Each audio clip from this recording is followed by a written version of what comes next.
Na audiência conjunta realizada em 13 de novembro de 2024, a ministra da Saúde compareceu ao Congresso para prestar esclarecimentos sobre temas cruciais da pasta. Durante a sessão, foram abordados pontos estratégicos para o sistema de saúde, incluindo ações de prevenção, alocação de recursos e desafios no atendimento à população. Essa oportunidade permitiu à ministra apresentar o andamento de projetos e responder às principais dúvidas dos parlamentares e da sociedade, reafirmando o compromisso com a transparência e a melhoria dos serviços de saúde pública. Comissão de Fiscalização e Controle. Obrigado, presidente.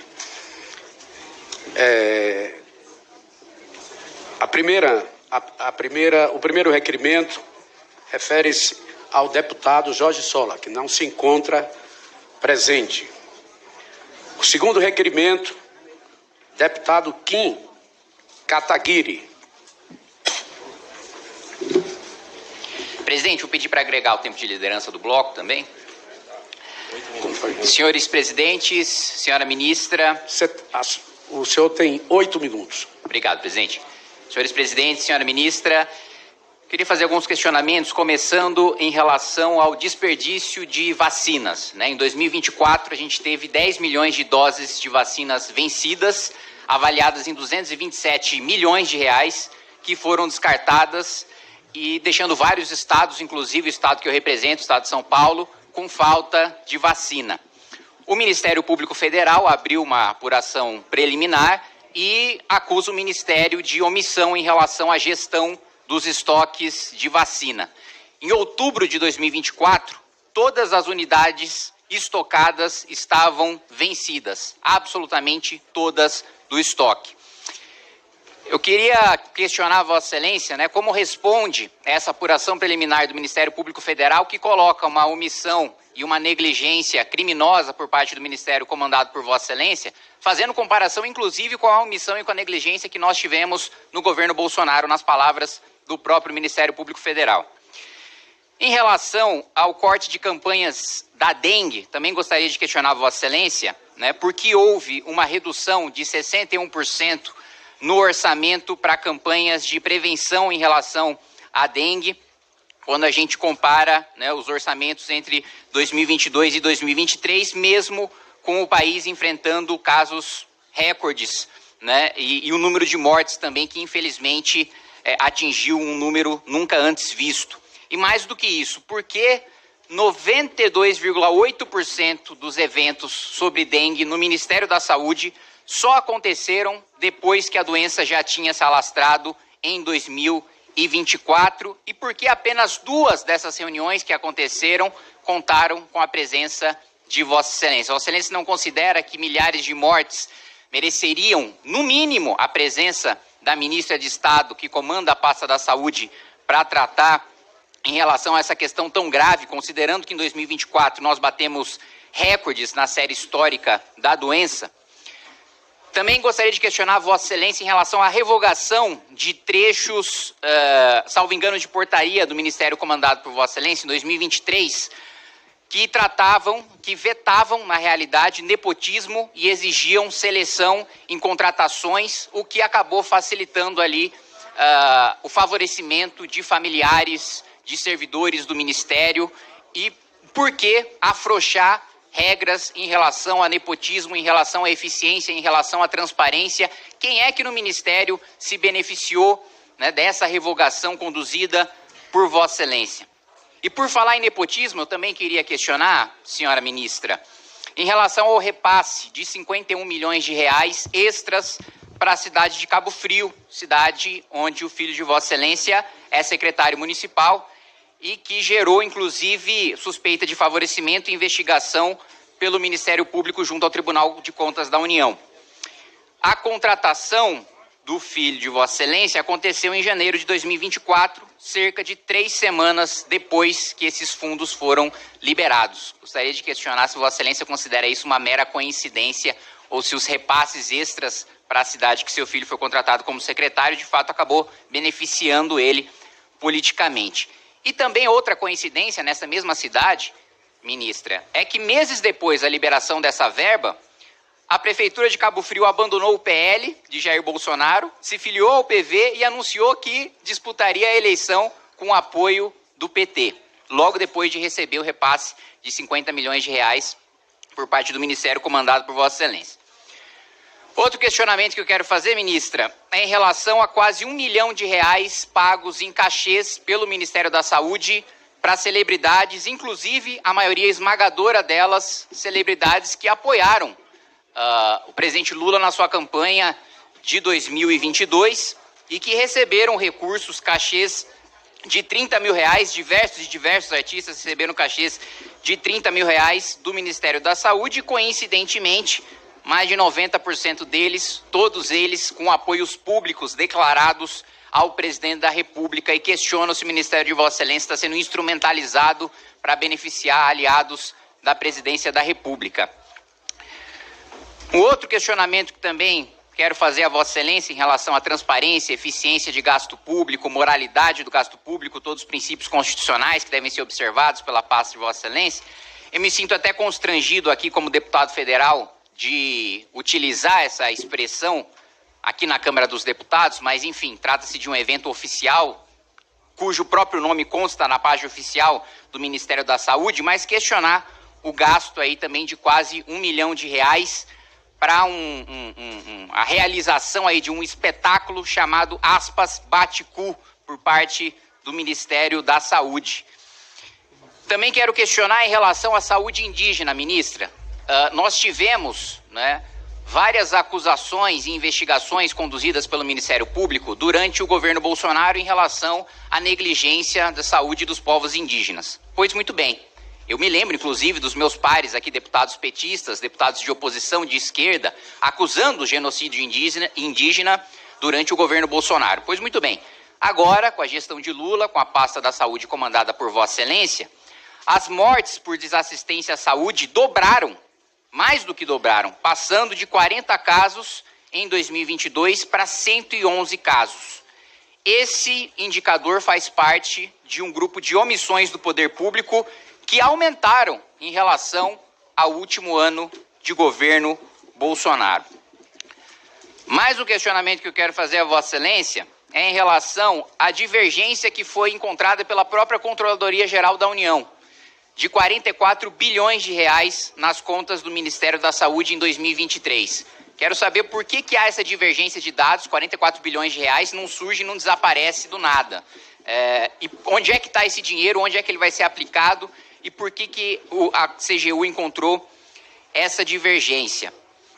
E se essa divergência pode ensejar, inclusive, um parecer, como nós já tivemos contra a Vossa Excelência, um parecer do Tribunal de Contas da União que exigiu que Vossa Excelência devolvesse 11 milhões de reais aos cofres públicos devido a irregularidades em contratos com a Fiocruz quando Vossa Excelência comandava essa instituição.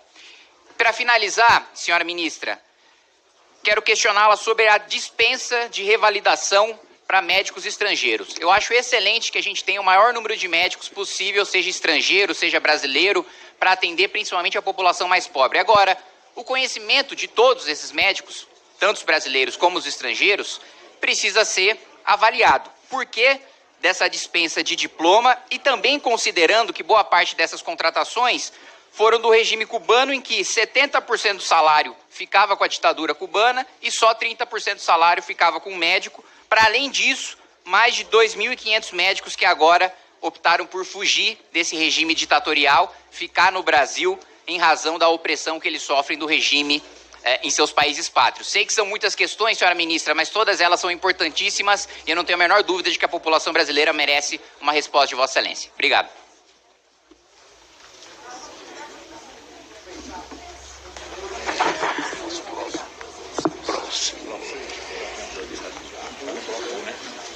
Concedo a palavra ao autor dos requerimentos, número 91, 2024, CFFC, e 113, 2024, CFFC, deputado Evaí Vieira de Mello.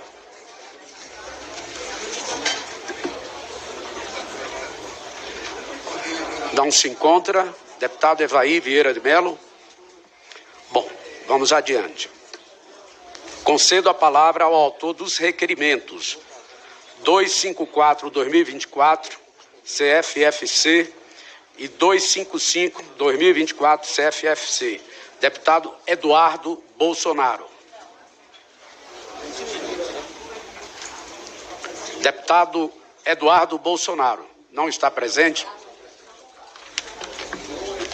Portanto, a partir de agora, não restando outros requerimentos, concedo a palavra, por igual tempo, à nossa ministra Nízia Trindade.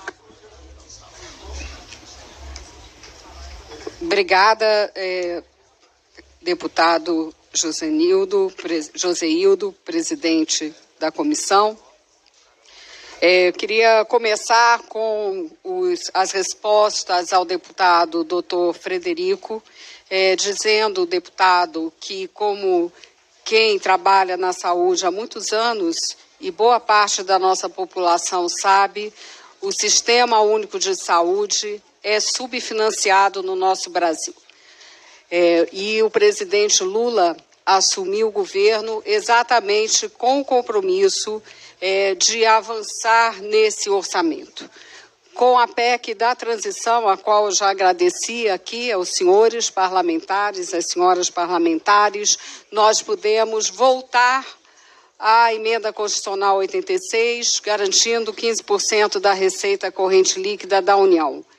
E é isso que está na base da recuperação orçamentária do Ministério da Saúde, mas eu pediria ao senhor que, em respeito à saúde dos brasileiros, não falássemos de uma vaca gorda na saúde. Não existe vaca gorda na saúde, existe sim uma grande necessidade da nossa população por mais saúde de qualidade. Foi esse o pacto firmado em 88, quando a saúde foi definida como direito de todos e dever do Estado. E é esse direito que cabe a mim, como ministra da Saúde, preservar. Indo a alguns fatos de modo bem objetivo. O senhor diz que é o Ministério sem entregas. É um Ministério que entregou, desde 2023, entregas objetivas com a retomada de todos os programas definidos como prioritários pelo governo federal. De fato, essa recomposição orçamentária que o senhor faz referência é uma recomposição que diz respeito exatamente ao compromisso que o nosso governo tem com a saúde da população. Com ela foi possível reestruturar e retomar com força o programa Farmácia Popular, que estava com vários apontamentos, sim, apontamentos de TCU, nos órgãos de controle, que não haviam os controles adequados no Ministério da Saúde quando assumi a pasta. Tudo foi regularizado para que retomássemos com força o programa, que hoje faz 20 anos com dados muito positivos. Nós temos a ampliação da gratuidade de todos os medicamentos, beneficiando 55 milhões de beneficiários do Bolsa Família. Nós credenciamos 558 novas farmácias, sobretudo nas regiões que mais careciam desse credenciamento, nas regiões Norte e Nordeste. Hoje, 95% dos medicamentos na farmácia popular podem ser retirados gratuitamente. São 22 milhões de pessoas a mais beneficiadas pelo programa. Esse é o dado do programa Farmácia Popular. Este é um dado importante do bom uso, que é o uso para a saúde da população dos recursos orçamentários do Ministério da Saúde. Mas eu quero dar mais um exemplo importante. Eu já falei da saúde da família, que por si mostra essa prioridade dada pelo nosso governo, mas quero falar do câncer. A Política Nacional do Câncer, voltada para a prevenção, controle e tratamento, e quero aqui reconhecer a importância do parlamento também neste aspecto do enfrentamento ao câncer como grave problema de saúde e causa de mortalidade. Dizer aqui que na nossa gestão, centros CACOM e UNACOM, né, que são os de alta especialidade, foram criados 323 novos serviços. Nós garantimos 8 milhões por ano às unidades de assistência de alta complexidade no câncer. Nós também reforçamos o Instituto Nacional do Câncer, que passou a ter uma destinação de recursos de 186 milhões de reais em 2024, o Instituto Nacional do Câncer, de onde vêm as diretrizes para toda a política de câncer no Brasil, os protocolos clínicos. Também, e essa é uma ação da qual muito me orgulho, porque ela é um sinal da desigualdade no acesso ao tratamento do câncer no Brasil. Eu pediria só um pouco de silêncio, porque senão fica difícil os senhores me ouvirem. Eu quero falar da retomada do programa PERSUS, que tem como finalidade a radioterapia em todo o Brasil, com a instalação de aceleradores lineares. Isso foi feito em todo o Brasil. Pela primeira vez, o estado do Amapá terá o serviço de radioterapia no SUS com acelerador linear, custeado pelo Sistema Único de Saúde, para dar um exemplo da região norte. Mas eu também dou um exemplo da região sul, porque em todo o Brasil nós vemos essa desigualdade. E assim que cheguei ao Ministério, eu vi a situação da população de Bagé, que há anos esperava pelo seu acelerador para poder fazer o tratamento de radioterapia e tinham que percorrer mais de 200 quilômetros, o que é um sinal de desumanidade quando falamos de tratamento de câncer. Então, eu dou esse exemplo do PERSUS apenas para dizer onde está sendo gasto, e muito bem gasto, o recurso no Ministério da Saúde, ainda que eu friso, a saúde precisa efetivamente de mais recursos, mas nós somos parte de um governo que é de todo o Brasil e que tem que atender às demandas de todas as necessidades da nossa população. Além disso, eu quero falar da incorporação de várias tecnologias novas ao Sistema Único de Saúde desde que eu assumi, para leucemia, para câncer do pulmão, para câncer de ovário, câncer de próstata, para melanoma, e sim, é uma infinidade de ações, deputado, que eu faço questão de depois encaminhar a cada um dos parlamentares um consolidado, né? E todas essas ações, eu dei o exemplo da saúde da família, da atenção primária, do câncer, mas eu quero falar também do programa de redução da fila de cirurgias, que nós fizemos como uma inovação de gestão para ficar. Não é um mutirão que acaba, não, vai ser um programa para monitoramento permanente das filas, que não vão parar, mas que nós temos a meta da redução do tempo de espera. Isso foi cumprido acima da meta, avaliado por especialistas de fora do Ministério da Saúde, e mais do que isso, pactuado com o Conselho Nacional de Secretários Estaduais de Saúde e com o Conselho de Secretários Municipais de Saúde.